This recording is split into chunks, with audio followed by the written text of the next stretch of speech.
Hello and welcome back to my channel after a long time.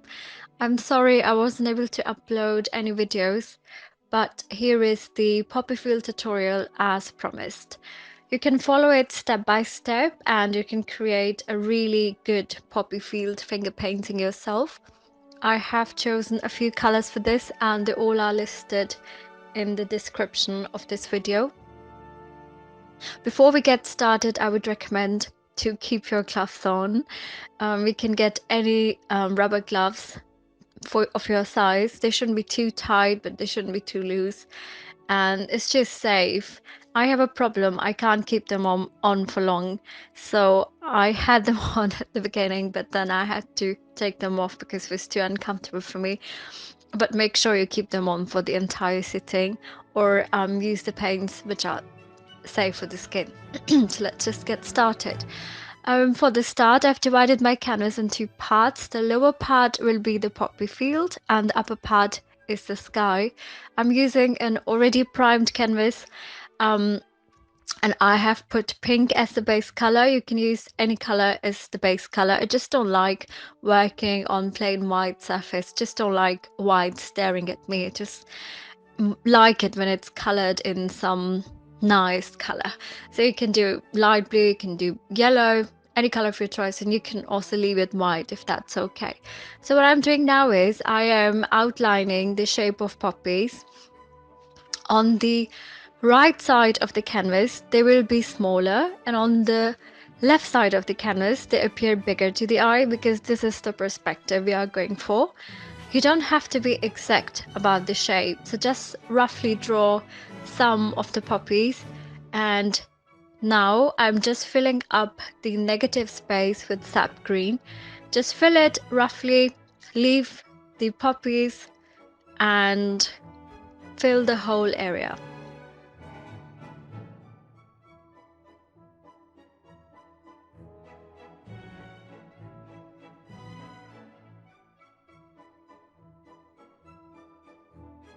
Here I'm just adding some new poppies because I want the color to pop, and if you put red on green it might not pop out as much.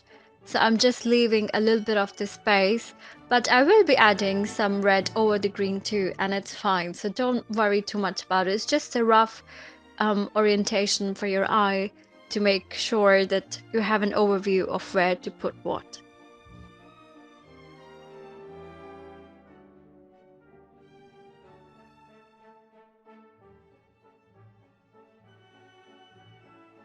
And as you paint, just take your time, enjoy it. You don't have to rush it through. Just feel the paint and enjoy the whole process.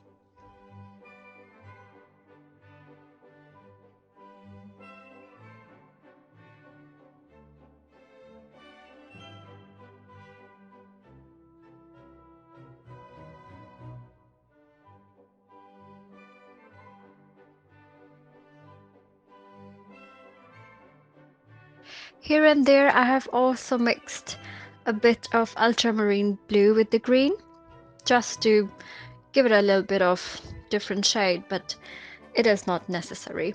And now I'm adding stems with emerald green, and you just add the stems here and there that don't have to be really straight, because you have to imagine how the flowers look in nature. And since this is a scene after a storm, so you can imagine there's a lot of movement, and that's why you don't have to be exact about where the stems are. Just place them randomly here and there. There should be a direction, of course, from top to bottom, but they shouldn't be strictly straight. I'm also using a bit of yellow to add highlights to the stems, just to add some depth to the field.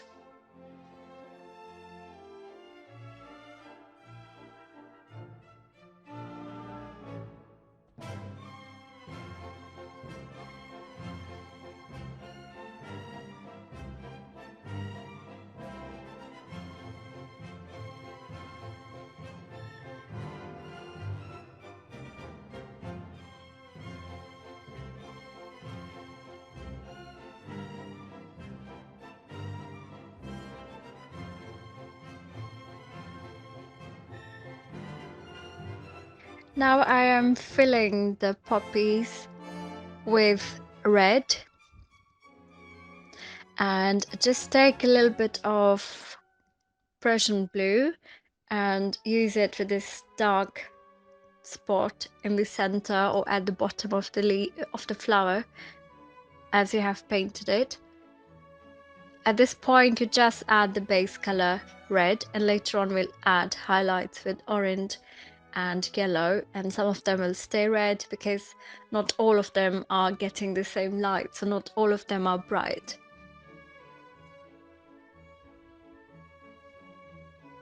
Again, you don't have to worry about the shape. In nature, things exist in all shapes and sizes and positions, so just try not to be too exact. At the end, everything will look good in this composition that we are creating.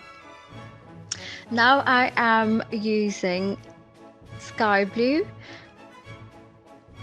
and a little bit of emerald green, and I'm creating this little area where later on we'll add some trees which are standing in distance, and you will see how we can create illusion of detail by finger painting and by using some colors and some highlights, which looks like it's very, very detailed, but it's actually not. It's just some depths of paint here and there.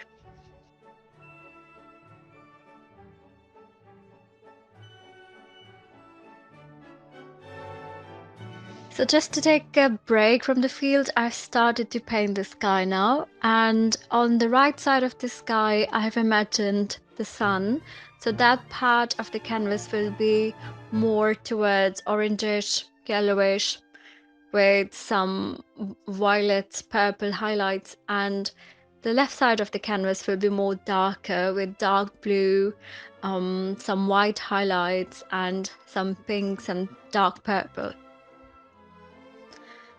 Coming back to the poppies, I'm just filling the rest that I had left and just taking some red paint on my fingertip. I'm painting randomly some poppies here and there in the field, because you have to imagine they are of different shapes and sizes. So some of them are small, some are big, and those which are facing you on the right side of the canvas, they are bigger than the rest and the entire scene.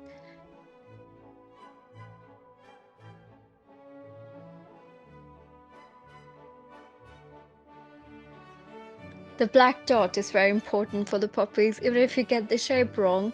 But when you get this dark blue, it's not actually black, I'm using dark blue for it, but it looks black, and that gives this very typical poppy character to this flower or this shape that you're creating.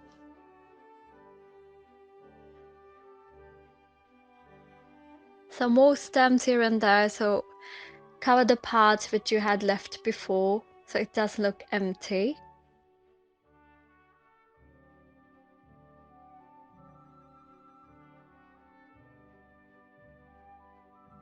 For the stems, I've used three colors actually. I've used emerald green, I've used permanent green, and I've used dark blue. And now I'm just adding some little highlights with lemon yellow, because in this field there are some wild flowers as well. And I've chosen three colors for that. I'm going to add some yellow dots, I've added some light blue, and at the end I'll add some white dots. So it looks like it's a wild field with poppies and some other flowers growing.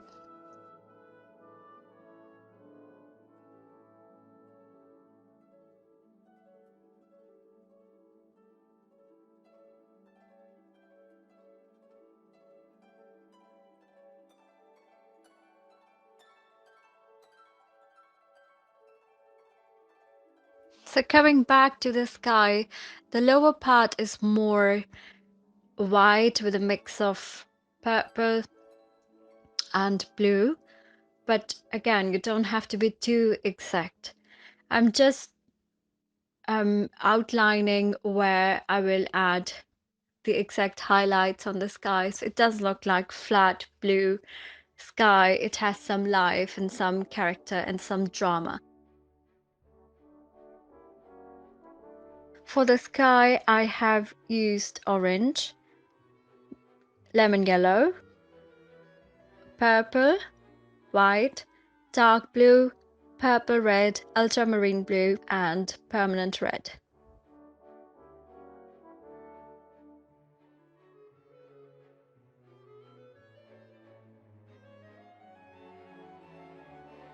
As I said, the left side of the canvas is more darker when we look at the sky.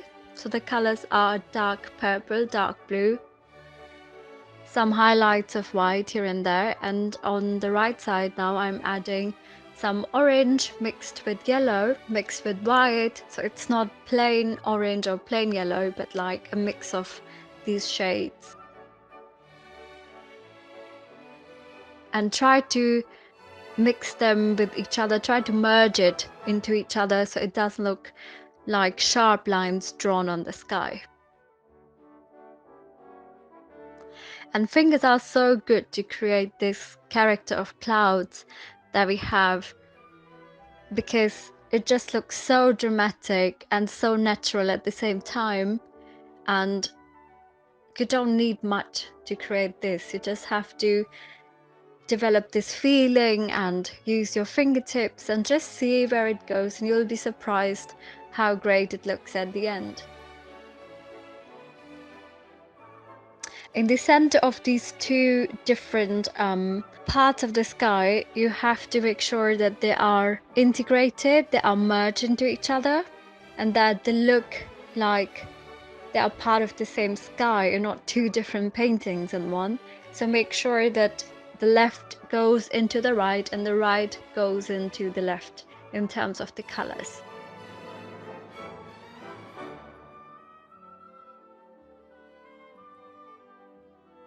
Here I'm using light blue or sky blue to fill up the space.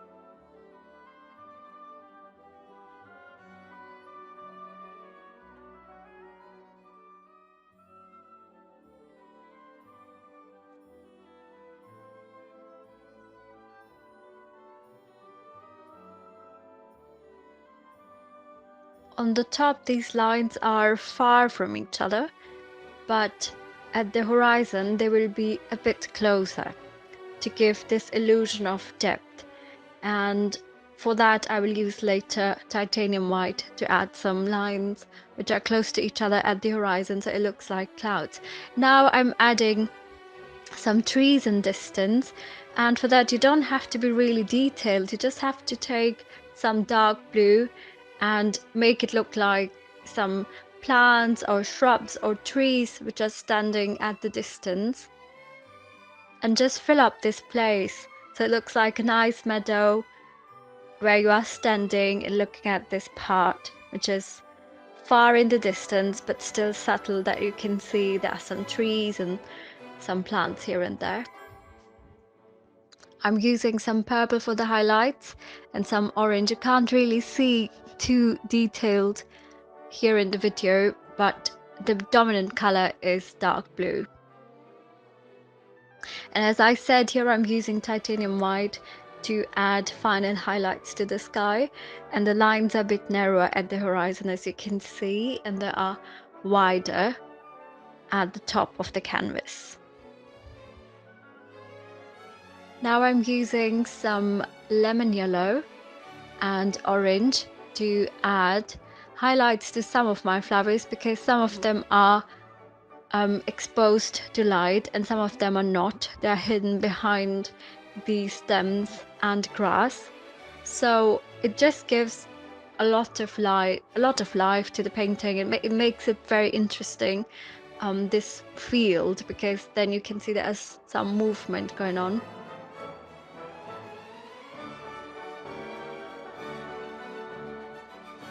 And as we go further, you can see the poppies are getting even tinier, so you just have to take some paint on the fingertip and carefully make tiny little dots in symmetry. I'm sorry for my head, it was just a weird perspective where I had to be in the frame. but it won't be for long.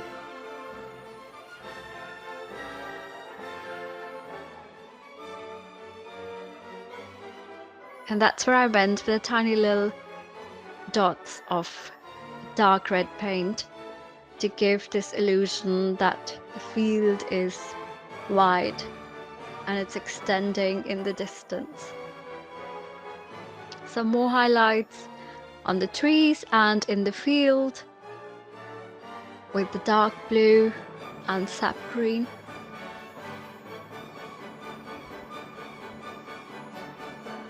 So it looks like there are several layers.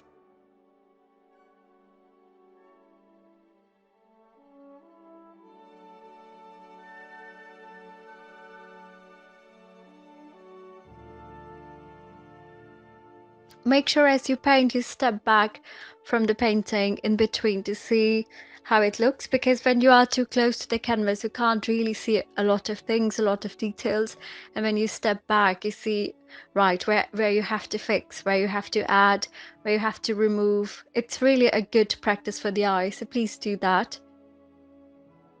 And looks like we're almost done. Just adding some final highlights to my field, to the parts which I was not very happy with.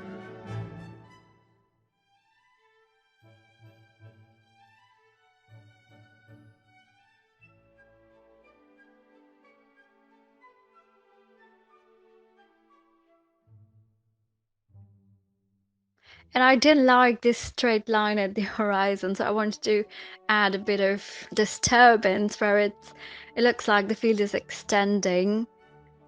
It's just my personal thing. So we are done with the poppy painting, and I hope you enjoyed it. I hope you learned something. I'm not really a good teacher. I've never learned it myself. It's all self-taught. So I hope I was able to teach it in a way that it was followable. I hope you enjoy it when you paint, and if you do, let me know in the comments. The original is still available. It's 50 by 60 centimeters, and I also have prints available on my Fine Art America website. I have two other poppy paintings. I have sold the originals, but the prints are available. So if you are a massive fan of poppies like I am, you can buy the prints, and I would love to see what you create following this tutorial. So don't forget to share your creation. That would make me really happy. So I hope you have a good day. I'll be uploading more videos soon. Take care and stay tuned.